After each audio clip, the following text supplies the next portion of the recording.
यो सिन्धुको पनि केही भनिदिनु पर्यो दाइ। होइन सिन्धुमा त भन्नु के भन्दैछ र तपाईँको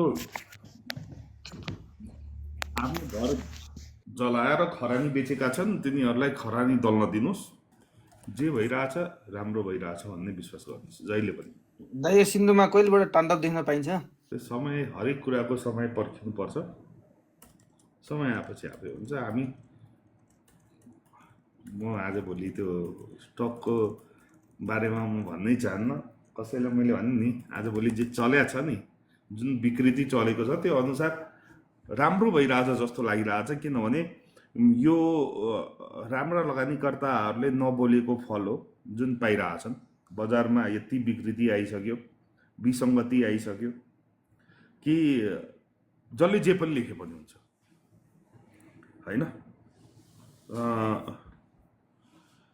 जसले जे बोले पनि हुन्छ, कुनै कानुनी राज छैन। सो ठिक छ, सबै कुरा राम्रै हुन्छ होइन। यो दुई चारवटा यो भुस्तिग्रेहरू घुम्दै के बोलेर यो जुन मार्केटलाई बिगारेका छन् नि, र जसरी मार्केट बिग्रेको छ यो हेर्न पनि राम्रै लागेको छ। र यस्तो हुनुपर्छ।